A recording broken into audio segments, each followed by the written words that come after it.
කුෂිකර්ම දෙපාර්තමේන්තුවේ ගරු ජනාධිපතිතුමනි, ඉතින් අපි පොහොර සහනාධාරය ලබා දුන්නත් එක්ක හැම ගොවියෙක්ම නාම ලේඛනයේ තියෙනවා. ඒ කියන්නේ පොහොර සහනාධාර ලබා දීම හරහා කොච්චර බීම් ප්‍රමාණයක් වගා කරනවද කියන නාම ලේඛනයේ බීම් තියෙනවා. ප්‍රමාණය අඳුරගෙන තියෙනවා, ගොවියාගේ නාම ලේඛනයේ තියෙනවා, account number පවා තියෙනවා සර්. එතකොට අපිට ගැටලුවක් නැ අපිට සතියක් ඇතුළත ඒ වැඩ කටයුතු කරන්න පුළුවන්. ඒ දීමනාව දෙන්න පුළුවන්. පුළුවන් සර්. ඒතකොට ඒ දීමනාවේ අපේ ප්‍රධාන අපේක්ෂාව වෙන්නේ හෙක්ටයාරක ලක්ෂ එකමාරක් දුන්නාම ඒකේ අපේක්ෂාව වෙන්නේ වගා කිරීම. හොඳයි. හරි සර්. එහෙම නැතුව ලක්ෂ එකමාර නේද වෙන ඒවට වියදම් කිරීමේ පළක් නැහැ නේ. ඉක්මනින්ම වගා කරවන්න ඕන. ඒ නිසා වගා කිරීමේ පෙළඹීමත් ඔබතුමාලා ගාව තියෙන්න ඕන. මේ සහනාධාරයේ මේ අපේ දීමනාව දෙනකොට නේද? ඔව් සර්. මිනිපේ ව්‍යාපාරයේ ඇල්ලට වැටලා තිබුණ ගස් ටික ඉවත් කරගන්න සති දෙකක් කිව්වා. පස්සේ මම පොලිසිය සම්බන්ධ කරගෙන වන ජීවියක සම්බන්ධ කරගෙන වාරිමාර්ගයක් සම්බන්ධ කරගෙන දවස් දෙකකින් ඒක අවසන් කරගන්නවා. මිනිපේ ව්‍යාපාරයේ යෝධාලට වැටලා තිබුණේ ගස් ටික ඉවත් කරගන්න සති දෙකක් කිව්වා. මේක අපිට ওই තියෙන ප්‍රශ්නේ තමයි අපි සාමාන්‍ය අපේ රාජකාරී රටාව වෙලා තිබුණේ ඒවා ඒ දෙපාර්තමේන්තුව විසින් ඒ ආයතන විසින් කළ යුතු කියන වැඩ රටාව. එමනේ නේද? වෝටර් බෝඩ් එකේ ප්‍රශ්න වෝටර් බෝඩ් එක විසඳගත යුතුයි. ඉරිගේෂන් එකේ ප්‍රශ්න ඒගොල්ලෝ විසඳගත යුතුයි වගේ වැඩ රටාවකට අපි සාමාන්‍ය රාජකාරී රටාව තියෙන්නේ. හැබැයි දැන් අපි මේ විශේෂ තත්ත්වය බලන්න ඕනකම තියෙන්නේ ඒ සාමාන්‍ය රාජකාරී මේ යාන්ත්‍රණේ නෙවෙයි. අපිට මෙහෙයුම් යාන්ත්‍රණයක් ඕනේ. ඒතකොට අපිට අපේ ත්‍රිවිධ හමුදාව, අපේ පොලිසිය, ස්වේච්ඡා මේ ජනතා සහභාගීත්වය, අනිත් යට නොවුණු ප්‍රාදේශීය ලේකම් කාර්යාලවල ප්‍රාදේශ සභාවල තියෙන යන්ත්‍රෝපකරණ වල සහාය සහ ඒ නිලධාරීන්ගේ සහාය මේ වගේ අර මම හිතන්නේ අපි හැමදෙනාම කල්පනා කරන්න ඕන. මේ ඉලක්ක සහ වැඩසටහන හදාගන්නකොට සාමාන්‍ය රාජ්‍ය යාන්ත්‍රණයේ තියෙන වගකීම් ලෙස කල්පනා නොකොට මෙහෙයුමක් ලෙස.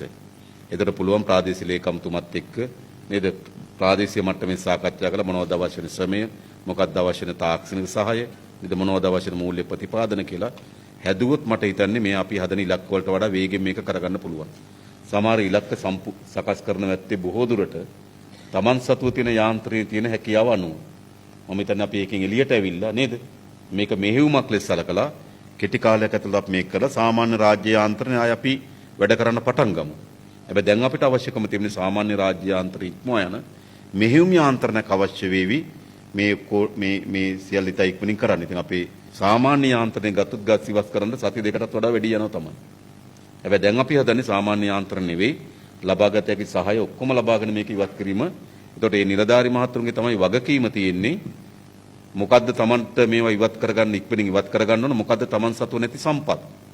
ඒතර ඒවා ප්‍රාදේශීය ලේකම්තුමත් එක්ක සාකච්ඡා කරලා පොලිසිය, හමුදාව, අනිත් තාක්ෂණික සහාය නිලධාරීන් ලබා ගැනීම මම හිතන්නේ වගකීම. අන්න එහෙම හිතලා මේ මාසෙ වැඩ කරොත් අපිට මම හිතන්නේ මේ ඔක්කොම ආපහු යථාවත් කරන්න පුළුවන්.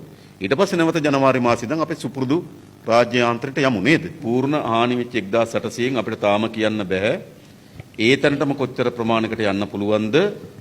අලුත් තැනක කොච්චර පදිංචි කරන්න පුළුවන්ද කියලා අපිට තාම දත්තයක් හදාගන්න බෑ නේද? හරි. ඊළඟ ඔයගොල්ලන්ට කොහොම වුණත් මේ 1800 යම් පවුල් ප්‍රමාණයක් ඒ තැනටම යන්න බැරි වෙයි. යන්න බෑ විතරක් නෙවෙයි අපි යවන්න ඕනෙත් නෑ. ඒක නේ අපේ ප්‍රතිපත්ති වෙනවා. ඒතකොට ඕගොල්ලන්ට තියනවද මේගොල්ලෝ පදිංචි කළ හැකි මේගොල්ලෝ 900 800 හොයාගන්න පුළුවන් මොන ප්‍රදේශවලද කියලා? ඒ ආසන්න ප්‍රදේශවල රජයේ ඉඩම් තියනවද?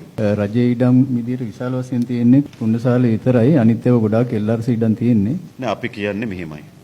ඔය අපේ සමහර ඉඩම් එකක් තියෙනවා LRC නම් ඉඩම් LRC එකේ ජනවසමන ජනවසමේ ඉඩම්. එතකොට අපි හරියටම මේ අය පදිංචි කරන්න පුළුවන් ප්‍රදේශ ආසන්නයේ දැන් පවුල් 900ක් විතර කොහොමත් අපිට ඉන්න තැනින් ඉවත් කරන්න වෙනවා. අපි ආය බලන්න ඕන පූර්ණ හානි වෙච්ච ඒ වගේ එතෙන්ට යන්න උපරිම බලන්න නේද? ඒ ඔක්කොටම රජේ ඉඩම් හඳුනා ගන්න.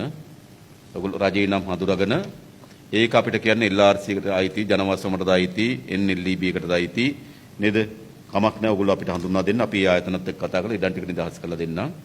එතකොට අපි ඒගොල්ලන්ට ඒ නිවස ඉදිකර ගැනීම සඳහා අපි දැන්ට තීරණය කළා තියෙනවා මිලියන 5ක ප්‍රතිපාදනයක් දෙන්න.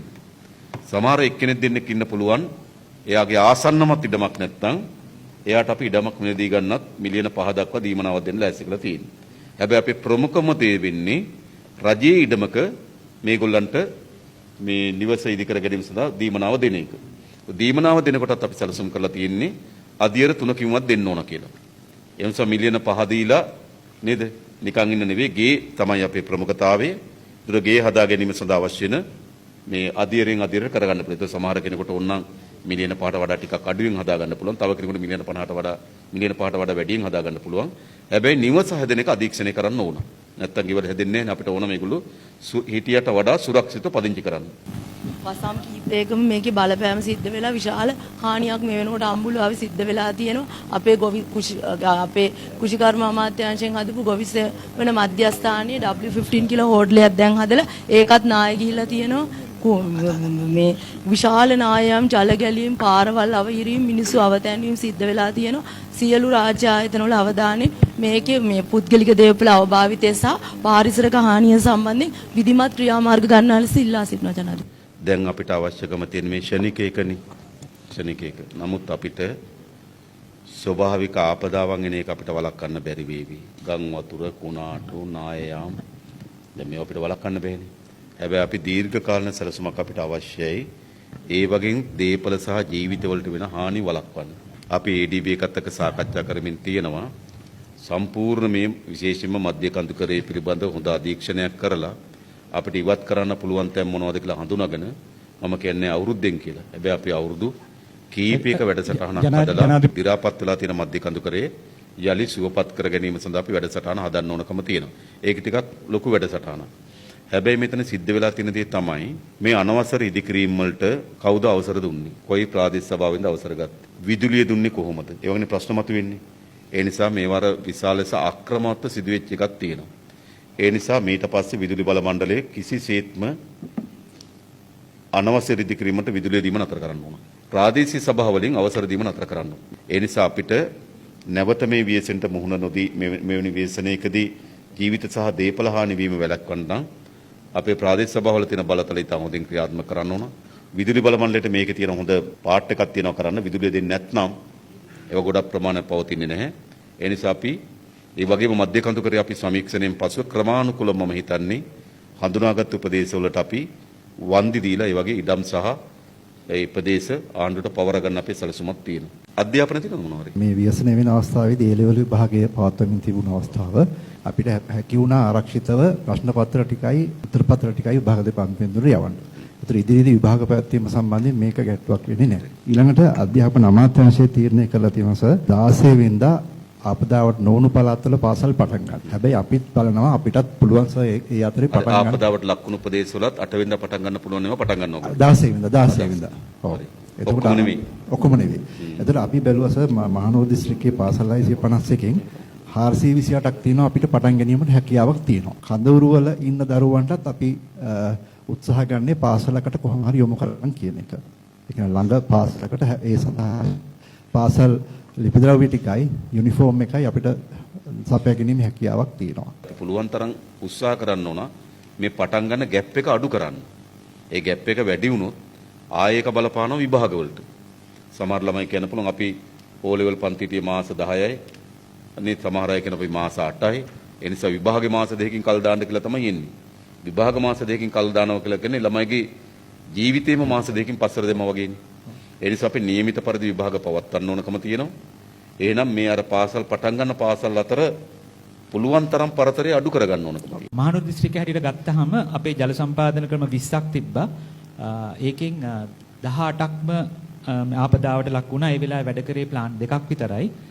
මේ වෙනකොට අපි ප්ලාන් 18ක්ම ඔපරේෂනල් ලෙවල් එකට ගෙනල්ලා තියෙනවා. තව දෙකක් ප්‍රතිසංස්කරණය කරන්න තියෙනවා. ඔව් 18. මේ දෙක කවද වෙනකොට ඔයගොල්ලන්ගේ සැලසුම තියෙනවා. ඒක සාමාන්‍යයෙන් දල වශයෙන් ගත්තොත් දින 3ක හෝ 4ක කාලය සීමාවක් ඇතුළත යථාවත් කරන්න පුළුවන්. හැබැයි 20ම අපි විවෘත කරත් සමහර ඒ ප්‍රදේශ තියෙනවා. ඒ ප්‍රදේශවල ජල සැපයුම දෙන්න බැරි නේද? ඔව්. ඒ ප්‍රදේශ කීයක් හඳුනාගෙන තියෙනවද? දැනට ස්ථාන 5ක් විතර තමයි තියෙන්නේ. ස්ථාන 5ක් විතර තියෙනවා. ඒ ස්ථාන පහෙන් ඉක්මනින්ම අවසන් කරන්න පුළුවන් ප්‍රදේශ කීයක් තියෙනවද? ඉක්මනින්ම අවසන් කරන්න පුළුවන් කියන්නේ අපි ඇත්තටම එහෙම අඳුනගත්තේ පුළුවන් තරම් අපිට දින දෙකකට වඩා අඩු කාලයකදී මේවා කරන්න පුළුවන් අර පන්විල ප්‍රශ්නේ ඇරුණාම. එක තැනයි අමාරු වෙන්නේ. එතකොට එතන ඉන්න ගමයට වතුර ලබා දෙන්න මොකද්ද කරන්නේ? බවුස සප්ලයි එකක්. බවුස වලින් ලබා දෙනවා. එතකොට තව දින 3ක් යනකොට ඕගොල්ලෝ වෝටර් බෝඩ් එකකින් ලබා දෙන ජල සැපයුම සම්පූර්ණ යථාවත් වෙනවා. හරි නේද? පළාත් පාලන ආයතන වලින් මෙහෙවන ජල සැපයුම් මාර්ග යථාවත් කරන්න තව කාලයක් යනවා ඔයගොල්ලෝ කියන විදිහට. ඔව් 75ක් විතර පුළුවන් තව සති දෙකක් විතර. ඉතුරු සියලු පහ ටිකක් අමාරු වේවද? අපි කොහොම හරි දෙසැම්බර් 31කට කලින් ජල ව්‍යාපෘති ටික යථා තත්ත්වයට ගන්න තමයි උත්සාහ දරන්නේ. දෙසැම්බර් 31 වෙනකන් අපිට තියෙනවනේ පානීය ජල සපයන තැන් ටික නේද? ඒවට බවුසර් වලින් සපයනවනේ. ස්ථාවර සැපයීම සකස් කරන තෙක් උත්තරේ තියෙන බවුසනේ. අපි කවුරුත් දන්නවා බවුස වලින් අපිට නේද?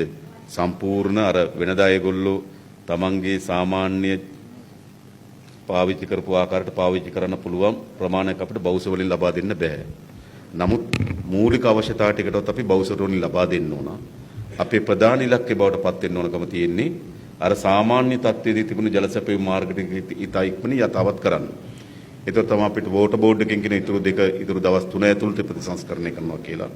අපේ කොමසාරිස්තුමී කියනවා නේද සමහර ඒවා සම්පූර්ණ කරන්න දෙසැම්බර් 31කවත් වේවි කියලා. ඒක තමයි නේද යම් ප්‍රමාණයක් ඉක්මනින් කරන්න පුළුවන්. නමුත් ඉක්මනින් ඉවර කරන්න දෙසැම්බර් 31කවත් වේවි. අපි පුළුවන් තරම් ඉක්මනින්ම ඒ කියන්නේ අපිට අවශ්‍යකම තියෙන මේක. ඒ කියන්නේ සාමාන්‍ය ජනතාවගේ ජීවිතය යථාවත් කරගන්න මාර්ග පද්ධතිය ඊළඟ වතුර නේද ප්‍රධාන වශයෙන්. ඒ නිසා අපි ජල සැපයීම ගැන වැඩි අවධානයකින් වැඩ කරමු නේද?